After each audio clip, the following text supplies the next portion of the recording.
X minus 178 and Z 7,271. Where am I? I have no idea. I also like exploring, I guess.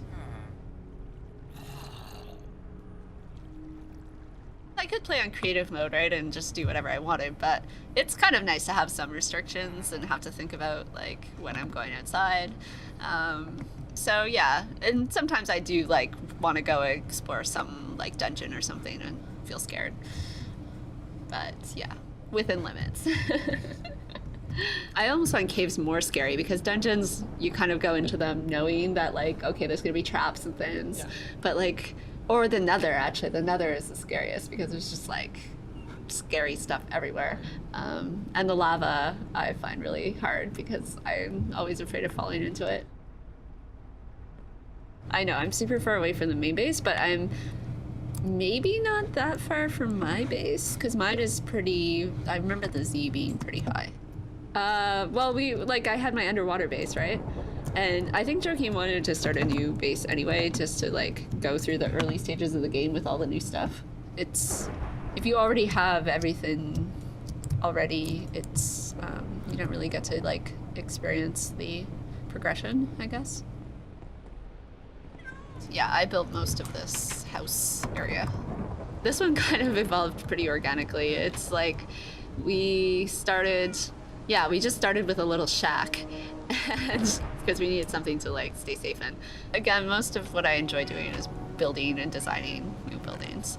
So I guess I spent a while like getting all of the stuff, well, most of the stuff for Thumbcraft, which is one of the mods. And yeah, I kind of got to the point where I got like these cool boots and these goggles and the thermostatic harness so I could fly a little bit. Because I'm not very good at Minecraft. And because there's scary monsters when it gets dark out. So I liked having, yeah, enough equipment that I could kind of not worry too much about that. Although I still get nervous when it gets dark. GP helped us build this, and yeah, I don't know, I can't remember if anyone else worked on it. I don't think we asked him. I think we invited him to come see it, or he asked us where it was, and he came, and GP likes to build things.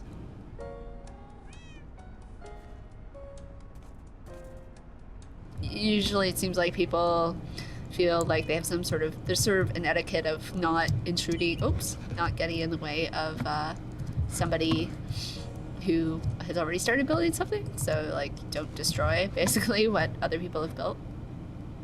And if you're building really close to each other, it's always a danger that you're like gonna intrude on the other person's space, or that they had plans to expand and then they can't because there's no room. So, and I find this whole like mLab server really interesting as a sort of, again, like my sociologist side is like, oh, it's really interesting to have a bunch of people that know each other outside and work together and have this sort of like have both friendships and I guess like more, I don't know, professional, I guess, relationships, and have them all then interact in this other space. Yeah, just to see how that develops is interesting. And then of course the power dynamics between like students and professors as well. Well, you know, like both Bart and Darren are both on the Minecraft server at one point a fair bit. And, you know, it's like that we always know that, well, they have a certain amount of power over us because we are students, they're professors. In some cases there are advisors or on our committee. And so I think there's a certain amount of like self-censoring that happens, but also the potential for exploitation. And even though they're probably aware of this, it's still, I think, for the students, it's going to be a much more kind of present concern than for the professors, because yeah, we're on the sort of lower end of the power scale, I guess.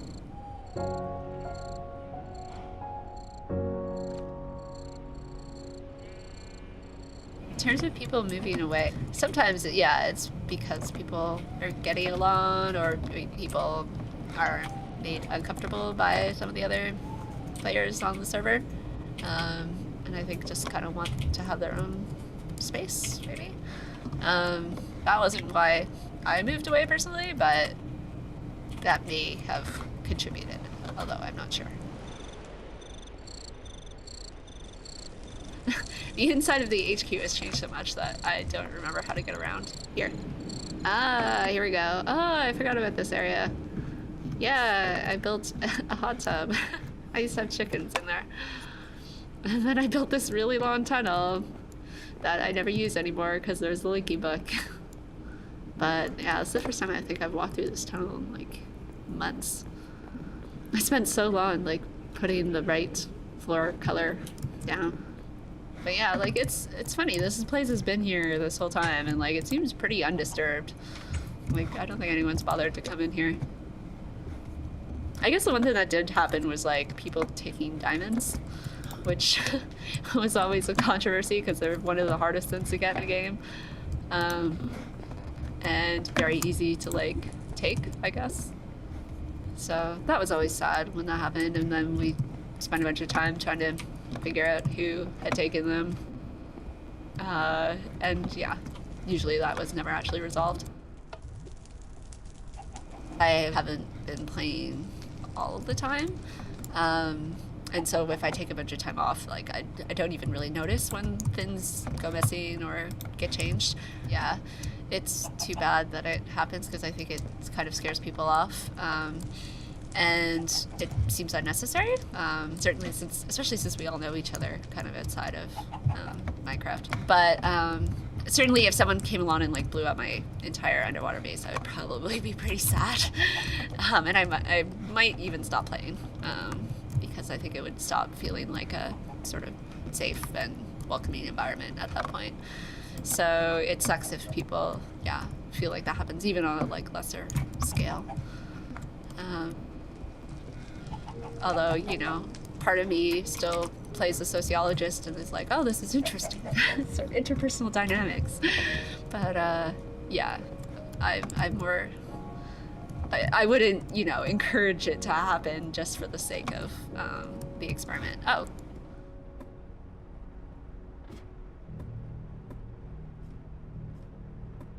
People moving to different Minecraft servers is, yeah, it's, you know, and it even beyond individual behavior issues, I think just being in a situation where the stuff that you're doing for fun is still kind of like determined to some extent by these kind of external power relations, that can kind of suck the fun out of an activity because you're watching what you do, what you say, and it changes things. As long as one party has power over another, that's gonna have an impact.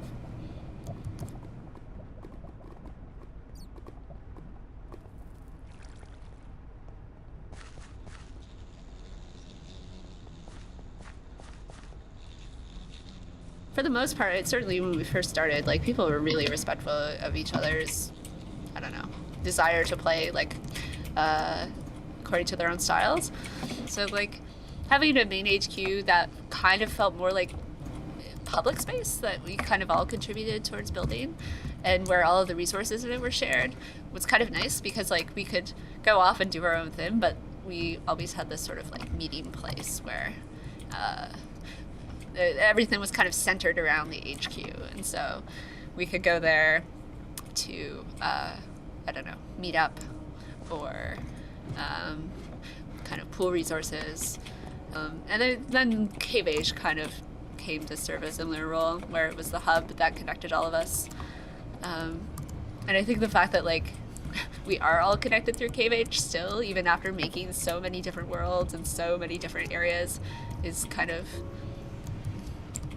I don't know, I think that means something. It's like, oh, well, even though we've gone off to do our own things, we still want to have a way of seeing each other. I don't know. That's part of why I still like playing on the Minecraft server. It's because it feels like a way of socializing with with people at tag or outside of it in some cases.